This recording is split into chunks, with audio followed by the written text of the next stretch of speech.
Okay then, so do you mind just telling us a bit about your background then?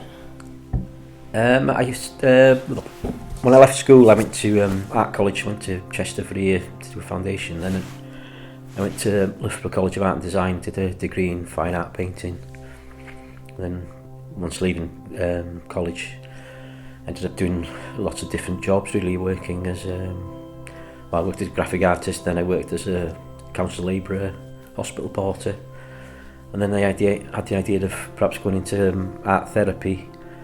And at the time, you needed to have 6 months' experience of working in a care setting. So, as I was aware of Bryn Eyre Hospital and that there was some nurse training going on there, I applied to do nurse training with the idea of doing it for 6 months or so, and then trying to apply to do art therapy. But once I started working in Bryn Eyre, I sort of got sucked into it, I suppose. And although it was demanding, I enjoyed being with the people.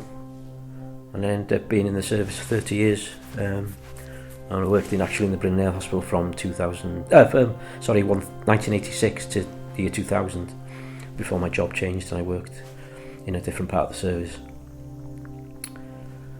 Diolch.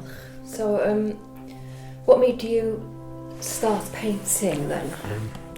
Well, all the way through my whilst I was nursing, I was still doing commissions for people, just doing little projects here and there, but not sort of painting seriously. But I was always sort of mindful of the sort of artistic background that I had when I was working as a nurse, and I'd see scenes at the hospital, if you like, that would sort of make me think of sort of paintings. So I remember a time having helped a gentleman have a bath, and some of the bathrooms in Bryn Eyre were the large sort of institutional sort of white tiled build rooms with sometimes 2 baths in the same room, as they had sort of, that's how they'd been designed. And examination couches were usually in the big bathrooms, so I'd help the gentleman onto the examination couch, and I was just aware that it just, to me, just felt like the composition of a Francis Bacon painting. All the sort of cold, sort of square tiles gave it a sort of structure behind it, and there was some sort of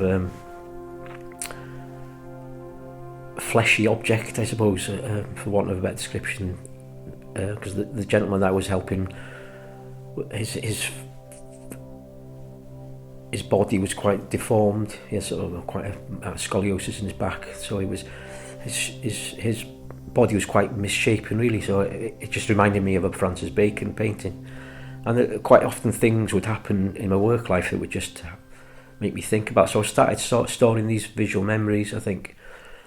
And then towards the end of my career, I was getting more aware of, I was wanting to get back into my painting. I was going to be retiring, because I was lucky enough to be retiring early. So I started thinking about developing paintings based on what my experience at the hospital. I'd taken photographs at the early part of my career, sort of portraits of some of the people, because a lot of the people there didn't have any sort of record of themselves. Those that were lucky enough to have their own rooms wouldn't have a picture usually in their rooms, not certainly in the place I worked. So I took the camera to work one day and took some photographs of some of the people, and then it was at the time when you could get 2 prints for the price of 1, sort of postal bonus print thing. So I sent off, got the prints, and then put prints in frames for the people in their bedrooms, so they'd have something of themselves in their rooms, something more personalised.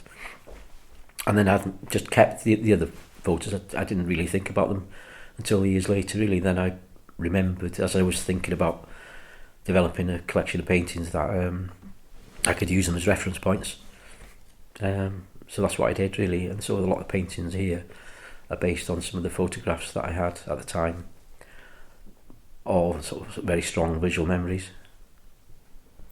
So, which painting was the first one then that you did? I think the first major one was the one of Joseph Roy Bevans that's in the National Library of Wales.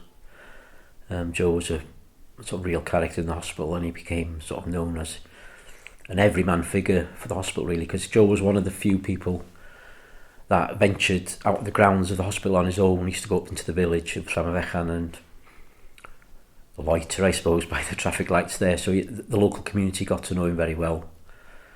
And he just became a real character. So I, as he was so well known, I wanted to sort of test myself as a portrait artist, really. Prior to painting Joe, I'd tried to paint one of my friends who's a Welsh actor called Ffion Williams, because I thought his face is quite well known in Wales, so I thought if I try and paint his portrait first, I can show it to people and see what they think, just to get a reaction.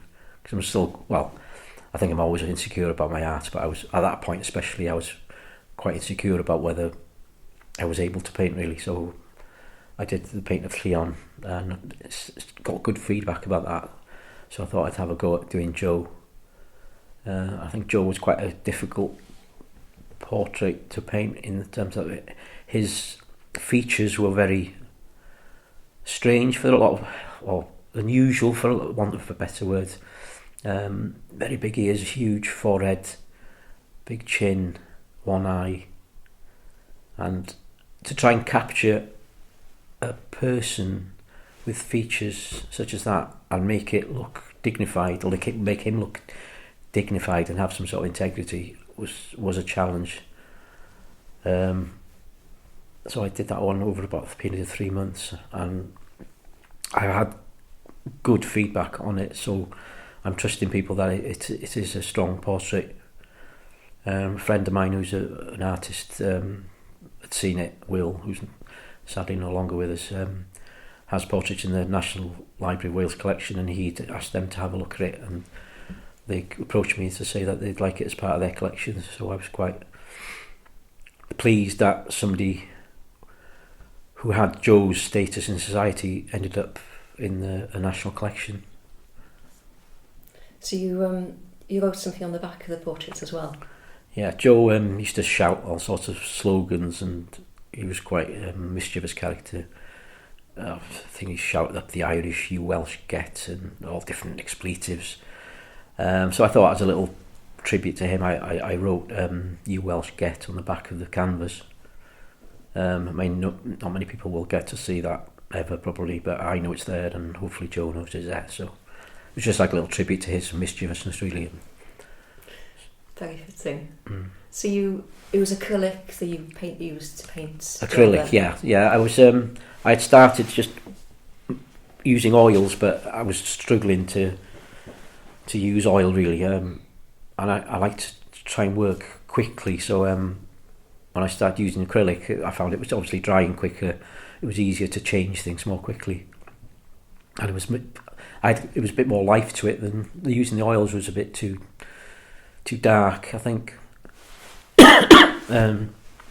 So that, yeah, acrylic suited the way I was painting at that time. More lately I've been using oils more and more, so I'm getting more used to using oils and more comfortable with using oil, but I'll be experimenting with all sorts of media, really, and seeing where it takes me. But that's certainly what the acrylic, I think, that I used off that worked very well. It's just beautiful colours, isn't it? Thank you.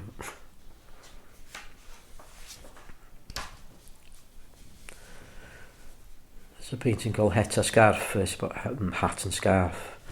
So the title, is it Het a Scarf? Het a Scarf. The English is just, there's a translation, it's not a title? No, it's Het a Scarf. That's the title I gave it. Fine. Because to me it's just Het a Scarf. So who's the portrait? This is a gentleman called David, who I worked with, who's lived at Bryn and Airth for a long time, but I think he lived in a lot of other places before getting to Bryn and Airth. He's one of these gentlemen. He had a lot of quite acute physical health issues. He used to always wear a hat and a scarf, but especially his hat. He'd wear his hat to bed. He'd wear it in the bath. Very few people got to see his eyes. I mean, I saw his eyes a few times, and they were beautiful, piercing blue eyes, and they were always hidden by the rim of his hat. So this is actually an oil painting. This is the first one that I felt happy with when I got back into painting. It felt that I'd worked well with the oils, and I ended up with an image that I was happy with. So I kept that painting and just kept it in the studio for a while, really. Did it in 2018, but I think in about 2020 I'd gone off camping to Penllyn, like I do every summer, and I just happened to find an old wooden frame in a hedge by Uwchmynydd, I think it was. Anelog, sorry, yeah. And it was all this weather-beaten old wooden frame. I don't know how old it was, but it was beaten, it was weathered, there was no varnish on it, hardly. So I just took it home because I thought, this is a lovely looking frame, I might be able to use this. And then I took it to the studio, and then I just looking around the studio, and I tried to fit the portrait of David into and it fitted perfectly.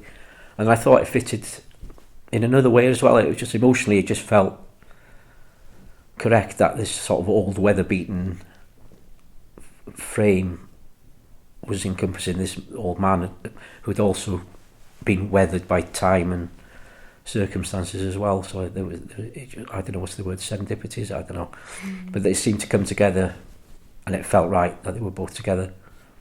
They both seemed to complement each other in some sort of visual way or emotional way for me. Both. Yeah.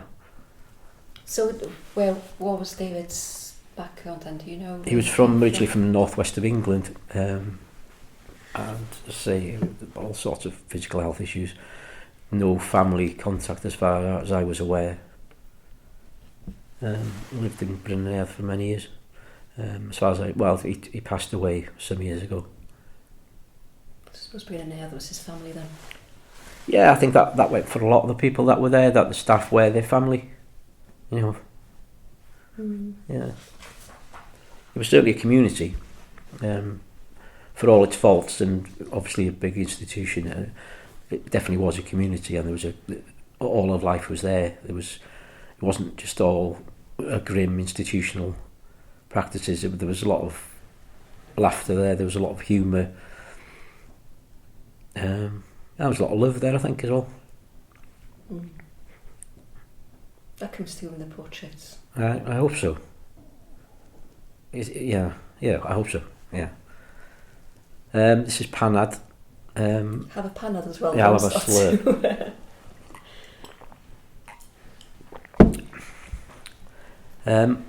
Like Brynner was a sort of part of a hospital system, I suppose, and it was an institution. And panad is the Welsh word for a cup of tea, local word for a cup of tea. And things like cups of tea and cigarettes became a sort of currency, I suppose, as they do in institutions everywhere. And people sort of barter for cups of tea, cigarettes. Sorry. Funny. Cyn damser ma'n iawn. Yeah, sorry. Panad was an important thing. So I was painting a gentleman called Henry. I had a few photographs of him holding his panad, and Henry was a particularly sort of mischievous character, but would also often come up to staff and ask them, he'd do them a favour. I'll have a bath, I'll wash my hands if you give me a cup of tea. You give me a fag, I'll go for a bath. I'll behave if you give me a cup. And that was the sort of dialogue that went on. So I thought I'd just try to capture a person cradling the cup of tea, which was so important in the hospital system. Like another cultural reference point for me was that there's like an orange yellowy chair that he's sitting in. I was mindful of the sort of Van Gogh. Not that I'm comparing myself to Van Gogh at all. It was just I've always loved his paintings of the chairs in the rooms, and I tried to use that as a little framework for Henry sitting in his chair, drinking his cup of tea. It works really well. Yeah, I love the colours there as well. That's the serving hatch at the side of the thing where the food used to be served.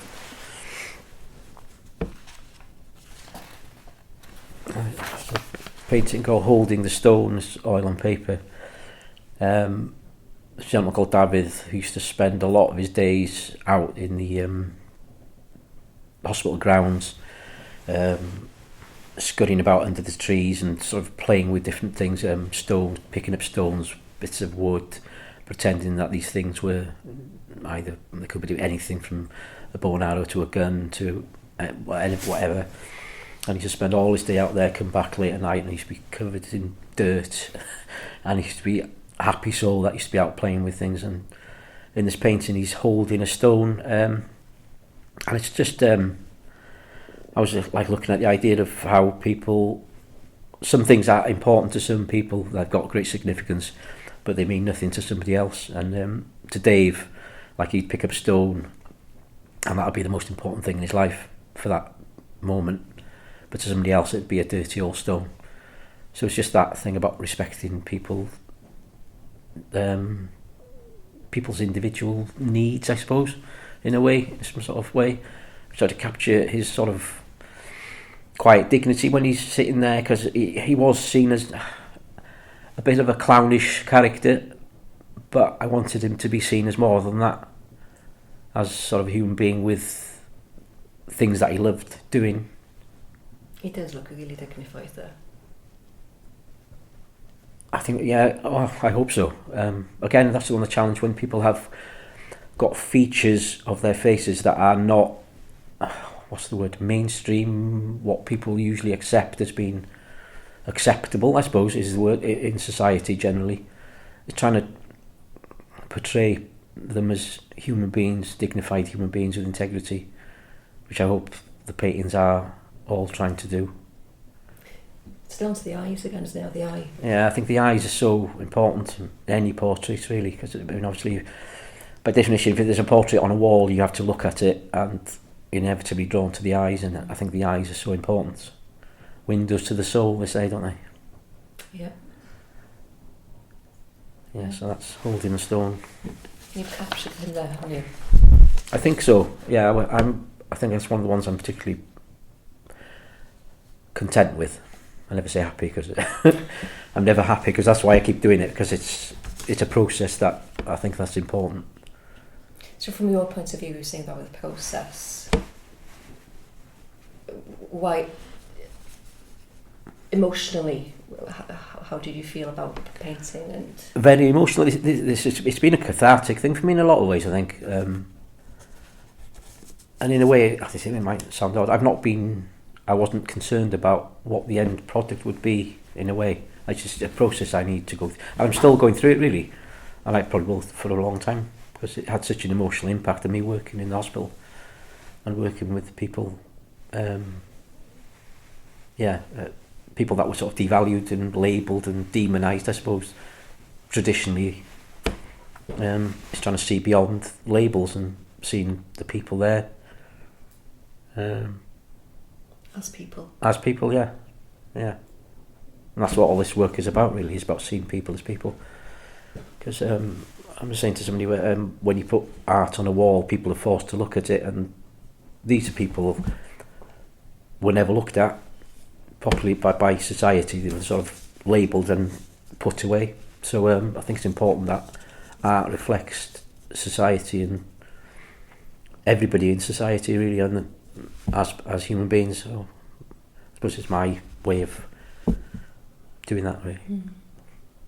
So just digressing a bit, I mean, all of these now are in the National Collection, be it in the National Library or with us. Yeah.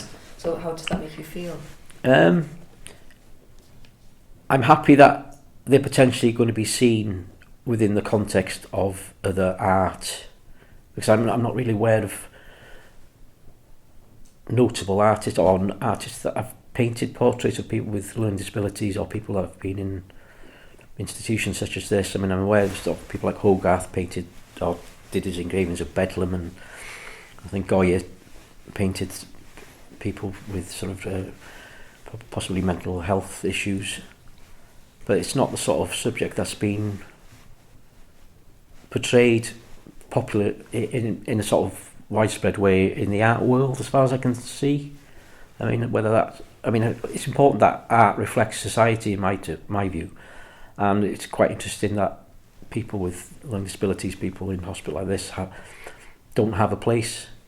So to know that some of my paintings are in a collection with other more serious paintings, perhaps that's hopefully a good thing. And it keeps awareness of a forgotten population of people going. How do you think they'd feel knowing? I couldn't. That's best. I couldn't have to speculate. Probably wouldn't care at all. But that's not the important thing. So, what do you hope that people get out of seeing these portraits then? I think if people look at them and understand the context in which they were painted, that they see that these are just people. Simple as that. Yeah. Dignified people, hopefully people with feelings, people with integrity. That's it. Nothing more than that, really. I don't know what more you could ask for, really. That's important. Because that's all people, well, lots of us were trying to do, and that was to make people just recognised as people. That was, sadly, that was the job. It's trying to treat people as people, treat people with respect, whatever their needs, trying to meet their needs, find out what their needs were, trying to meet them. And everybody's different. Yeah. Yeah, and you can see the individual characters coming through in all of these paintings. I hope so. Yeah. Right, so what do we do next? That's another quick Henry. This is oil on canvas. When I was struggling with the use of oil, I decided to try and do a quick. I suppose this is more sort of a cartoon, really, of Henry. Just trying to. He was one of these characters who was always vibrant and alive and quite quick in his movements. A very active man. So I was just trying to get a vibrancy, I suppose, to his character. I'm hoping I've caught that. Again, it was a bit of an experiment in oil paint as well. I wasn't sure how it was going to turn out, but I got to a point where I thought, no, that I'm quite happy with that as an image. I think it says a lot about him. I think hopefully it's a strong painting. I think so. I love the movement and the clothing, and you can see his character in his face. I just wanted to get that glint in his eye, which he always had. Mischievous glint. So Henry's the one who had the panad as well, isn't it? Yes, it is. Yeah. There's a picture of Gary. It's acrylic on board. Gary was a gentleman who had cerebral palsy. Again, I don't think that Gary's no longer with us, sadly. He was a gentleman who sort of intellectually was able, but his body sadly didn't work for him. So he's one of these people that was very difficult to sort of. You had to get to know Gary very well, to know his subtle sort of movements, and that to know what his wishes were. So again, that was a very quick. I remember painting that trying to do it very quickly. He was quite sort of. His wrists and his hands were quite malformed. And he was sort of in a wheelchair all the time, apart from bed at night. Yeah. It must have been hard knowing that intellectually he was so aware. Well, yeah, I was thinking, thought, this man's trapped in his body, really. How must he feel? I was trying to put yourself in his situation, and yeah. But then the job was to try and find out what he wanted and what, it's not easy at times, but it's about doing your best for people, isn't it? Whatever the needs are. That's powerful. There's another portrait of David, it's acrylic on board. Again, this is one of the quick ones I did, but this is the one I was probably more happy with than a lot of paintings I did. It's just Dave, the sort of overall colours red. I mean, again, it goes back to the colours. The chairs, vinyl chairs in the day rooms were all sort of lurid colours. I was just trying to get a picture of somebody relaxed in the day room, really, which, the day room was quite a chaotic place a lot of the time, especially if you had 30 people, all with different needs vying for attention and what, just having 30 people in one confined space is quite difficult. So just getting that picture of him relaxed, looking at me. And hopefully I've just caught something of him and his hands. I think hands are quite important as well as the eyes. You just look relaxed there. Imagine all the chaos around. Yeah, well, that's it. It was sort of him within all this thing going. I suppose the red is a colour of sort of vibrance sort of thing around him, but he was just in a moment in the middle of it all, really. So he's the one holding the stone as Yes, well. he is. Isn't it? Yeah. It's a portrait of John, small portrait, again quite a quickly done portrait. Gentleman from Bala area. But as far as I know, he didn't have any family that had any contact with him in the hospital. And he was one of the gentlemen that, with all some of the time chaos that was going on, would always be quiet in the background, just watching things going. He didn't have any speech, so it was quite difficult to engage and at times and find out what he wanted and what he wanted to do. It was quite difficult at that time. And at that time, in the sort of mid-80s, it was, didn't have much sort of speech language therapy or the services coming in and helping us, so it was all sort of making up as you go along with a lot of people and trying to just get to know people and do your best with what you knew. But you would be generally quite a withdrawn sort of person, so I was drawn to him because he was withdrawn and not part of the sort of all the activity going on, really. So I suppose a lot of it was down to your instinct then, wasn't it? Yeah, I think so, yeah. Yeah.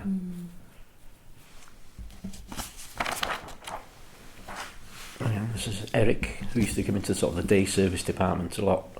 I didn't know him particularly well, but he was a bit of a character. Very able man. A lot of people that were in Bryn very able, and sometimes you were thinking, well, why were these people in a hospital? And then actually it came to light that a lot of people were there because they were sort of deemed as being morally defective at some point in the past, and people that might not have been as intellectually sort of able as others was sort of sent into a system. There was one particular lady, not related to Eric here, but a person that suffered because of that was a lady that had a baby when she was quite young, and as she was sort of a lady that occasionally made some like unwise decisions in her life, she was labelled as being morally defective and had to enter the hospital system, and her baby was taken away from her, a young boy, and following that she had a horrendous episode of postnatal depression. Spent all her life, or most of her life in the hospital. She did leave eventually, and spent a lot of that time in periods of sort of quite dark sort of mental illness, and she would walk around the hospital with a doll, which we obviously assumed was her substitute for the baby she lost. So that was an image that I have painted in the past and shown in an exhibition, but I destroyed that particular painting afterwards, and then it's a topic that I'm going back to in the sort of new work that I'm doing, but very sort of powerful image of cruelty really to people and how systems can treat people who get labelled. I can't imagine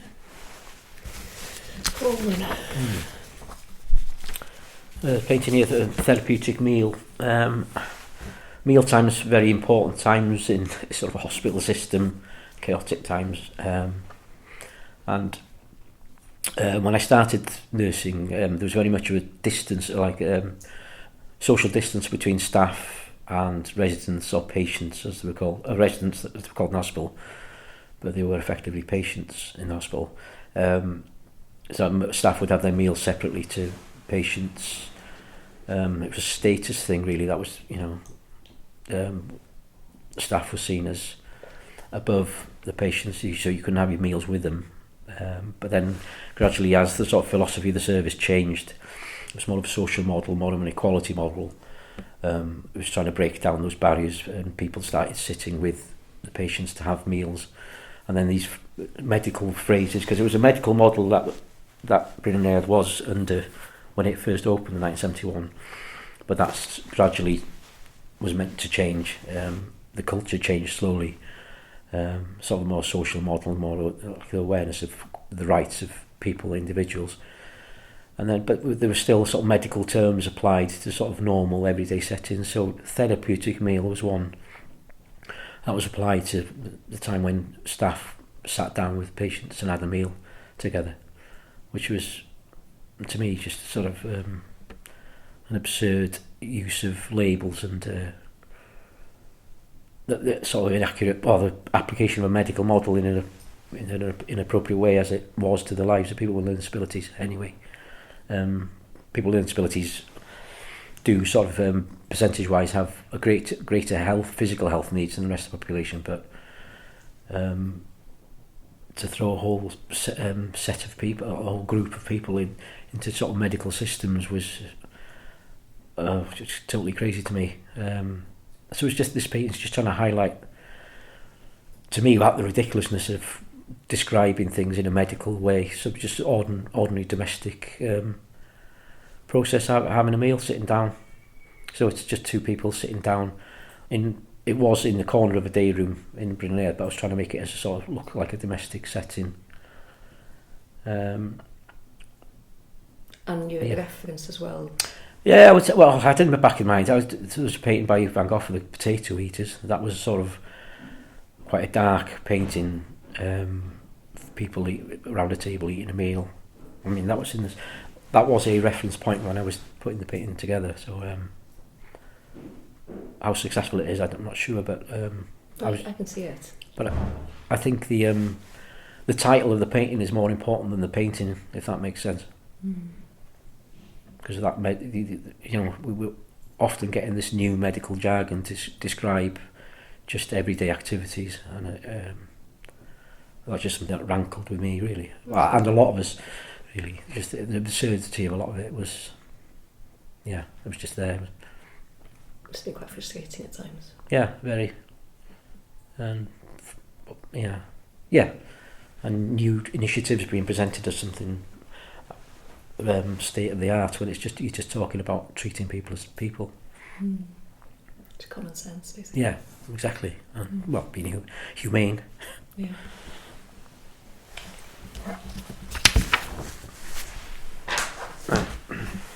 Roger, just another quickly done portrait, really. Roger was another nice character of a gentleman. He was a very strong work ethic. Roger used to love going to work. There was projects. There was a day services in Brynleuad. He used to enjoy going to sort of woodwork and sort of doing manual jobs around.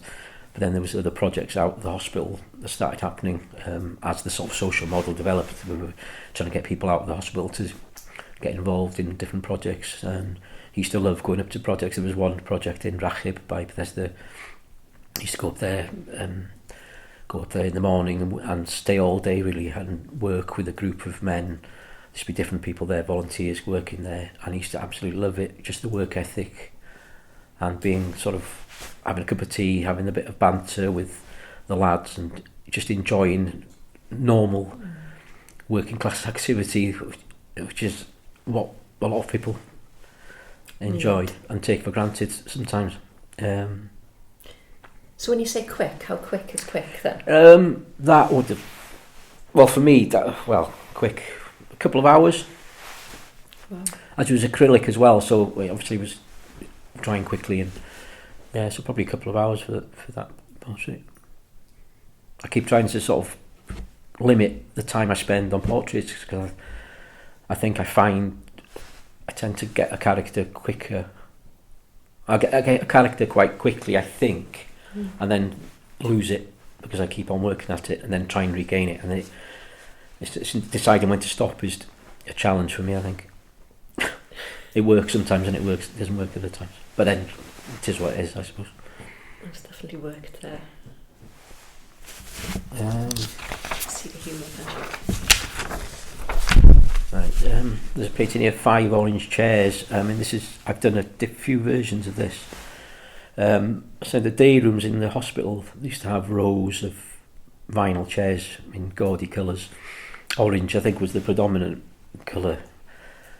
That's the colour that sticks with me when I'm looking back. And I was this painting is quite different to the other paintings in that it's not depicting specific individuals. It's a row of five chairs with 5 figures on them, and the 5 figures are all expressing different emotions, I think. The day rooms could be very chaotic places. They could be funny places. They could be filled with aggression. They could be dangerous. They could be noisy. They could be quiet. And everybody would react in different ways to whatever was going on. So it was just trying to portray a group of people all responding in different ways to what's going on around them. There's a character or figure on the left is curled up into a ball on the chair, which is trying to look inwardly, I suppose, and perhaps trying to blot out everything that's going on around them. The person doesn't want to be there and wants to be somewhere else. The sort of main character, I suppose, is the sort of screaming character in the middle, which is the sort of, again, a reference point to Edvard Munch's Scream, of a character absolutely frustrated, frightened, again, doesn't want to be there, but is there. I was just trying to get a feel of groups of people all expressing different emotions within the same context. Something really chilling about it, So, isn't there? Just from the fact that with all the others, you've got the person. Yeah. How else this is just the emotion and... Yeah, that's the difference, I think. It was just trying to capture, well, a few emotions in the same thing, but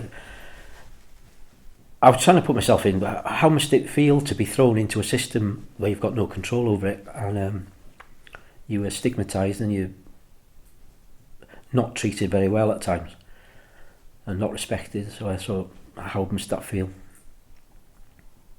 There's 2 characters or 2 figures, I should say, on the right, on the left are holding hands. Oh yeah. There were a lot of relationships in the hospital. Some were respected, some weren't. Obviously, human beings have needs, and there was, I suppose, just trying to show that there was love and affection there as well. Yeah, because I've always asked about you interacting with them rather than individuals within the hospital interacting with each other. Yeah. Which was, a significant issue, because it was frowned upon, relationships between the residents or patients. Again, the label, people use it interchanged. It was patients, it was residents, it was clients at some point. But it's, yeah. So how do you look back at your period working there then? It's a difficult question. I'm not ashamed. I was going to say I was not proud to work there. I'm not ashamed to work there. A lot of people did their best in a really strange circumstances, in a strange system. It was a very emotional time, but at the time, because I was working there, I was immersed in everything. You had this sort of exterior to what was going on. You had to sort of keep control of your own, what you were doing every day, and so I suppose you're not tough into it, because you never tough into things. I think you build an exterior, a facade, which I did and a lot of people did, but internally I was absorbing everything that was going on. And I suppose the whole thing about painting is me trying to deal with that.